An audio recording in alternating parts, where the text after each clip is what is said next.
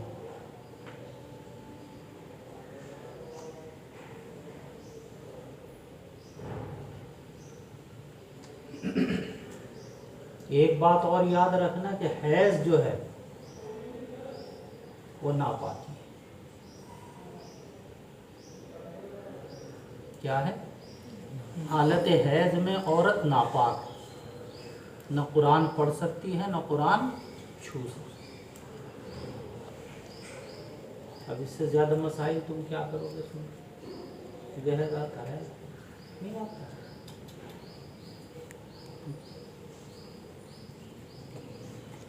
تجھے آتا ہوگا، ظفیر کو ضرور ہے نا؟ جو پڑیا کھاتے ہیں انہیں آتا ہے۔ کون کون کھاتا ہے؟ مزمل نہیں کھاتے، کھانے لوگ۔ بس فرق اتنا ہے کہ مرد کو حیض آتا ہے تو اوپر سے آتا ہے۔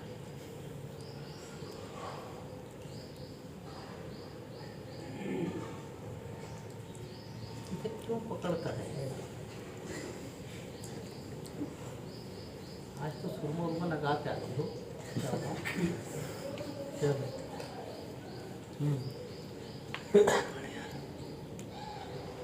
عن انس بن مالك قال ان اليهود كانوا اذا حاضت المراه فيهم لم يواكلوها ولم يجامعوهن في البيوت، فسال اصحاب النبي صلى الله عليه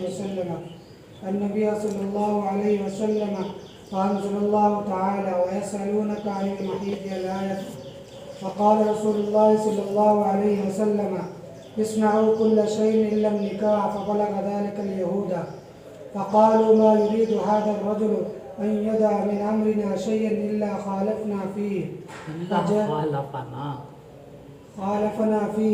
فجاء أسيد بن حزير وعباد بن بشر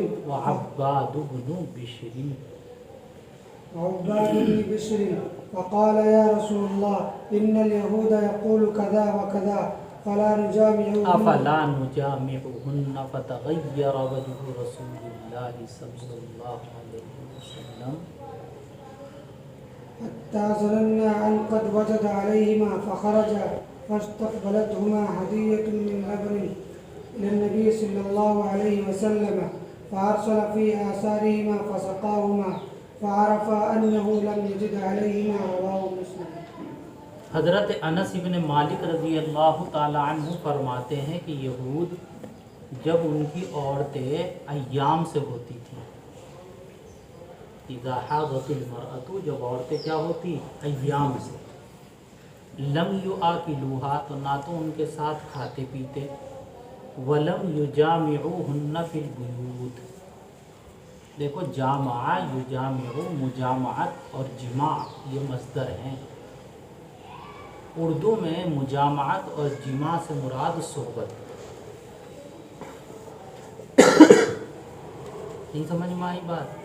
لیکن عربی میں جامع یجامع کے معنی آتے ہیں ساتھ ساتھ رہنا، تو یہ اردو والا مجامعت نہیں ہے بلکہ کہنے کا مجامعت ہے۔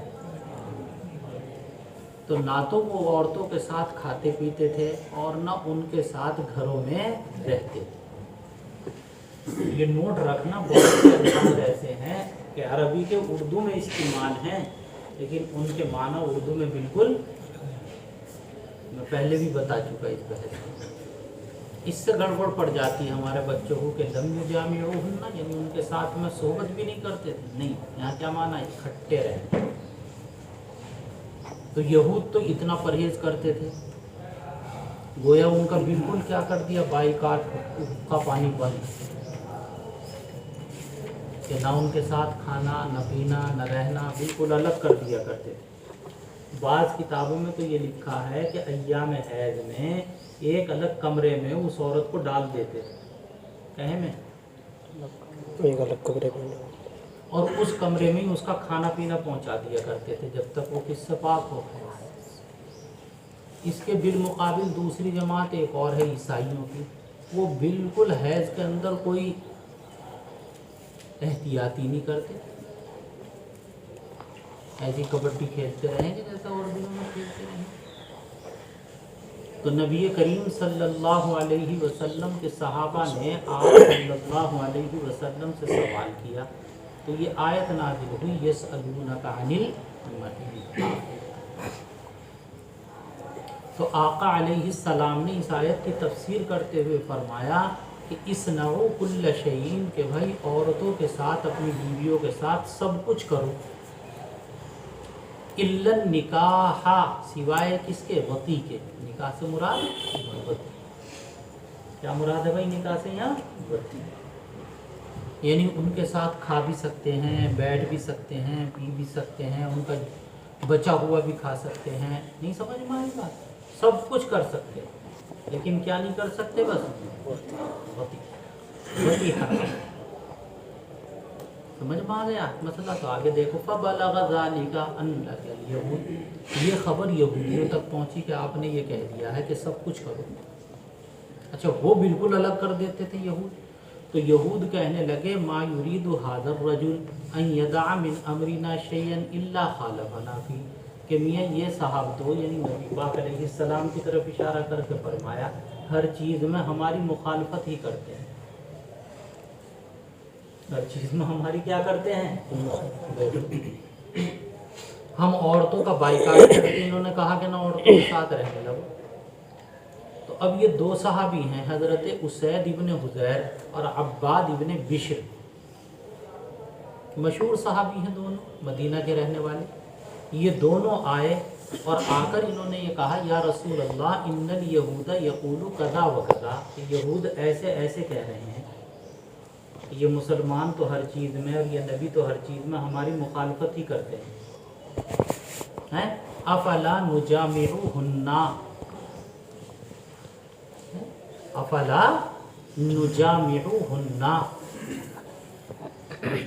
وہی جامع یجامع جو اوپر آیا، کیا معنی تھے اس کے؟ کیا ہم بھی ان عورتوں کے ساتھ ساتھ نہ رہیں، رہنا چھوڑ دیں؟ نہیں آیا سمجھ میں ترجمہ؟ تاکہ یہود کی کیا ہو جائے؟ بالکل موافقت۔ بعد نے اس کا مطلب لیا کہ اس کا مطلب ہے وطی، کیا ہم یہ اپنی بیویوں کے ساتھ حالت حیض میں وطی ہی نہ کرنے لگیں تاکہ یہود کی پوری کیا ہو جائے؟ مخالفت۔ تو دونوں مطلب ہے، موافقت کا بھی اور مخالفت۔ تو یہ سن کر آقا علیہ الصلاۃ والتسلیم کے چہرے کا رنگ بدل گیا، کیوں؟ یہ تو حکم الہی کے بالکل خلاف تھا۔ حتیٰ یہاں تک کہ صحابہ کہتے ہیں ہم نے یہ سمجھا کہ آپ ان دونوں کے اوپر غصہ ہوئے، وجد علی شیء کے معنی آتے ہیں غصہ ہونے،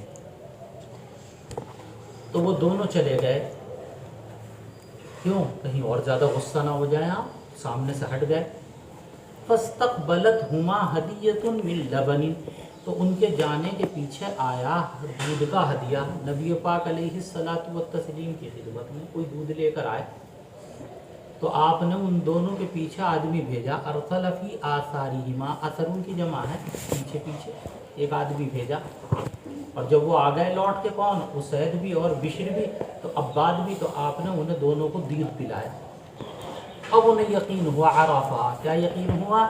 کہ ان قد کہاں گیا؟ وَأَنَّهُ لم یجد علیہما، کہ آپ کو ان کے اوپر کیا نہیں آیا تھا؟ غصہ نہیں آیا۔ تو پتہ چلا بھائی کہ حالت حیض میں عورتوں کے ساتھ جمع کرنا کیا ہے؟ حرام ہے، حرام۔ جی۔ وعن عائشة قالت كنت أغتسل أنا والنبي صلى الله عليه وسلم من إناء واحد وكلانا جنب، وكان يأمرني فأغتسل فيباشرني وأنا حائض، وكان يخرج رأسه إلي وهو معتكف وأغسل وأنا حائض، متفق عليه۔ حضرت عائشہ رضی اللہ تعالی عنہ فرماتی ہیں کہ میں اور نبی پاک علیہ الصلاۃ والتسلیم جنابت کی حالت میں ایک ہی برتن سے غسل کر لیتے، ایک ہی برتن سے کیا کرتے تھے؟ غسل۔ یہ مسئلہ گزر چکا، نہیں بتایا میں نے؟ اور یہ فرماتی ہیں کہ کانا یأمرنی، کہ آپ مجھے حکم دیتے، فأتزر، میں کیا باندھتی؟